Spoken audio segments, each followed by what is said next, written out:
What's up, YouTube? I'm back with another vlog. I don't know if I should call them vlogs anymore. I should just say I'm back. Today is Tuesday. This is the last week in Germany.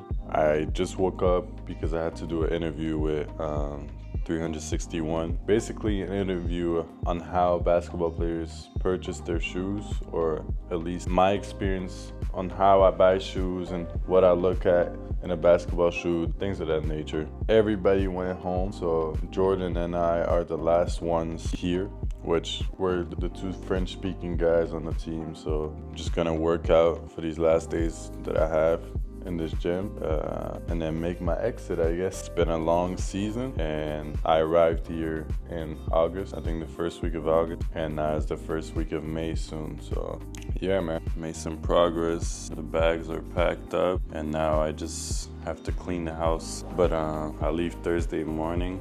I guess now is a good time to show y'all the apartment I was living in. Mind you, it's not super clean because I haven't cleaned yet. All I did was just pack my stuff in suitcases and threw some stuff away. But to be honest, as you can see, I have a lot of stuff to throw away. So this is when you walk in. You have this little small hallway. Jade put this here. This used to be in the living room, but now the living room has more space, so I like it better this way. As soon as you walk in, you have the bathroom, shower obviously, washer, dryer, and then yeah, don't gotta explain the rest. It's not super big, but for one person, well, two when Jade is here, you don't really need more than that. This is the kitchen. Obviously, y'all see me in here. Vacuum is on the floor, don't pay attention to that. But yeah, man, simple kitchen, pretty nice. And then this is the living room slash bedroom. And so basically, this thing in the hallway, this right here, it used to be here, but moved that away so the door always can be open and it gives more space. So there's a big couch, and you can extend this couch to be a bed as well, so that's pretty cool. So yeah, everything's in one room. Obviously it's all empty now, but this is the bed.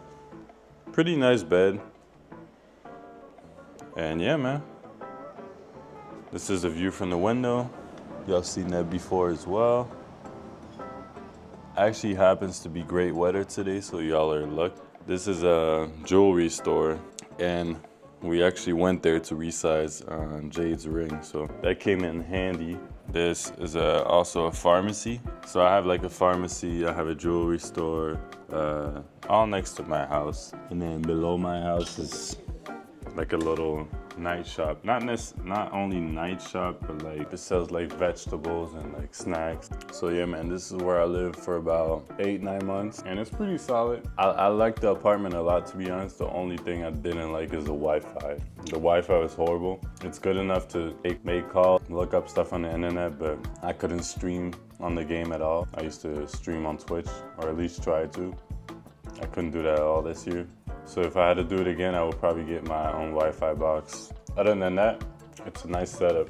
The apartment I had last year, I liked it a lot as well. I had 2 bedrooms in that one, and it was a little bit more spacious, I think. But in my teammate's house next door, his apartment, he has 1 room as well. However, his living room is really big. Just kind of reflecting on this year, I'm really thankful for the opportunity I had, play and live in Germany, a new country. It was a cool experience, and I learned a lot. Like I kind of introduced in the first video here, I did get surgery in like September. Arrived in August for preseason. A couple weeks into it, I felt that there was something weird going on with my knee. Turns out I tore my meniscus again, and it was actually weird because I went to get an MRI and they couldn't see anything on the MRI. No, actually, let me rephrase that. I did an MRI, and they told me that they used the wrong settings, that they couldn't figure out what it was. So then I did a second MRI. I remember I was sitting with my teammate Jake, and the guy was supposed to come back with the MRI result. And here,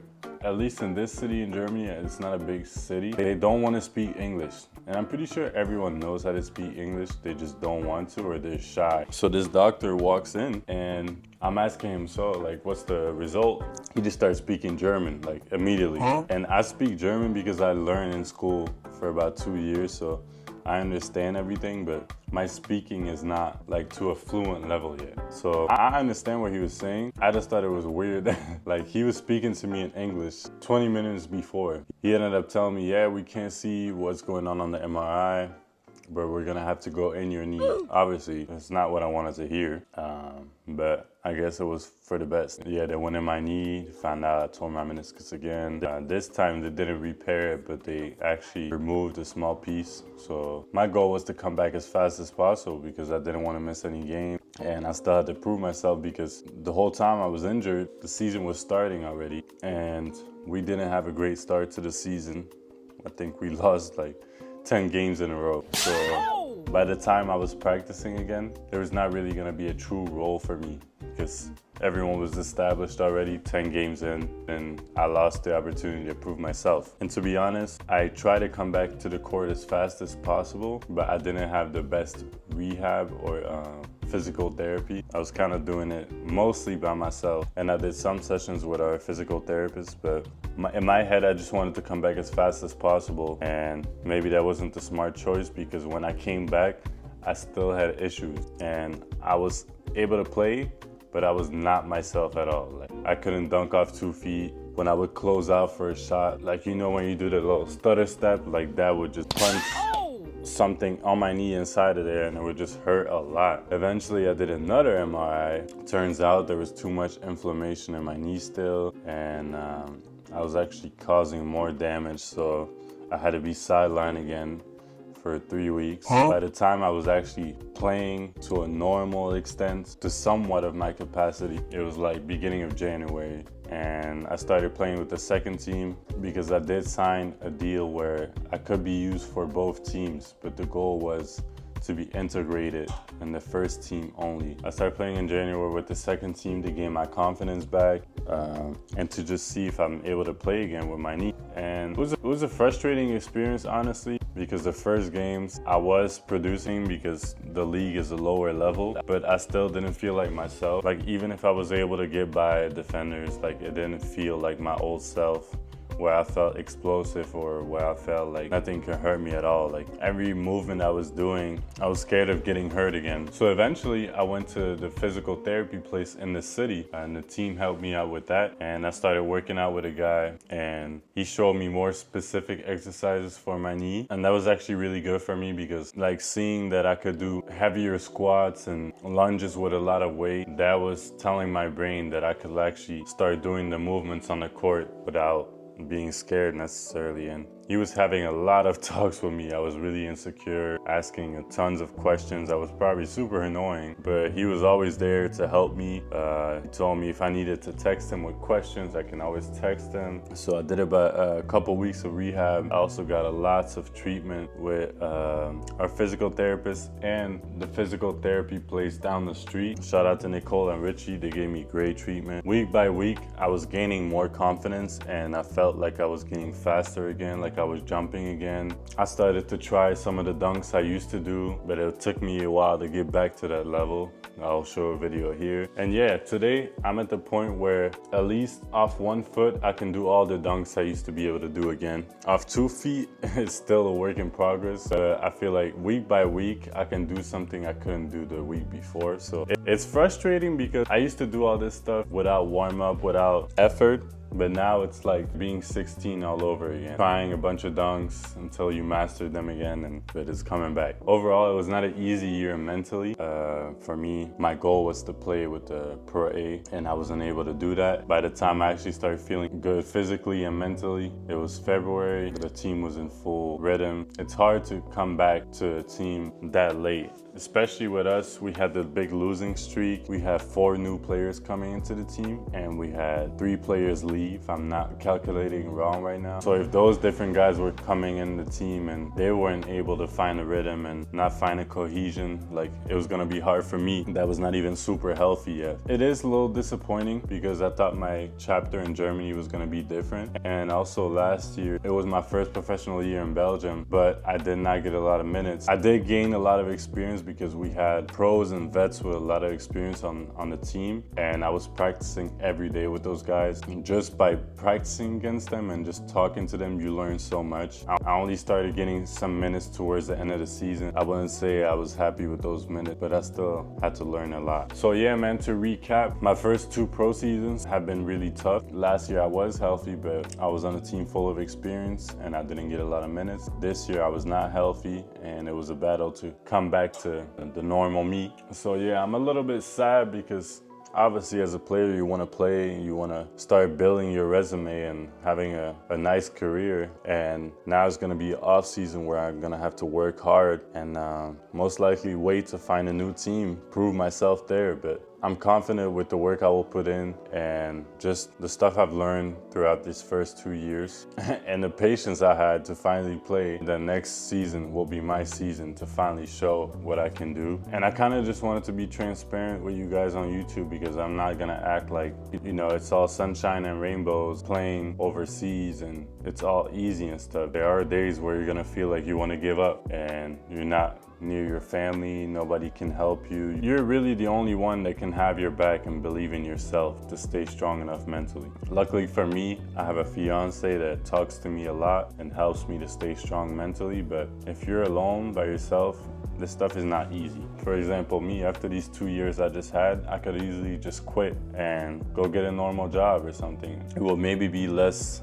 frustrating mentally, and I'll probably be making more money than I am right now, to be honest, because I am in my first years and I haven't proven anything. But this is my dream and I've made a commitment, so no matter how frustrating it is, I'm gonna go through the battles I have to go through. To anyone that's watching this and can relate with me, let me know in the comments. Maybe shoot me a message and you can tell me about your experience. And to anyone that's about to start their career, I hope this is like a message for you to not give up, because from what I heard from the pros that I watch on YouTube, their experience wasn't easy at all. Like, they were struggling a lot too during their first years overseas, and now with all the experience they have, it rewarded them and they are living a great lifestyle. So that's the point that I'm trying to get to. All that emotional talk aside, I have a workout today at 4, so I'll try to bring the camera there. And another thing, I saw that we made it to 700 subscribers by now. So at this point, we might as well try to get to 1,000. It's only right. The more subscribers I get, the more videos I will drop.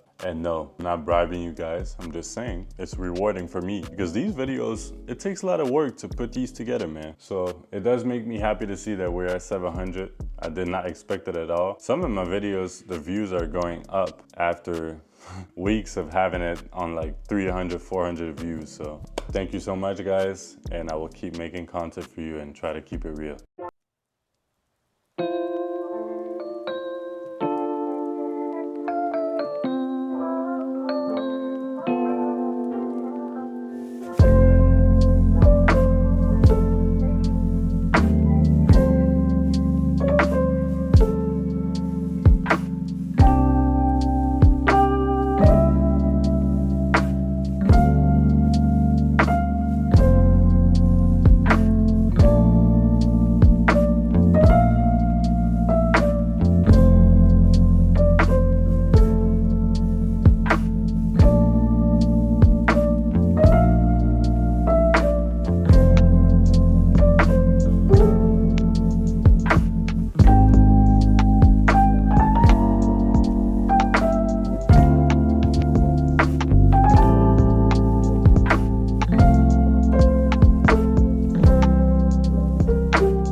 it a 3. Don't be late. It will help me out. Catch you on the next video. I'm out.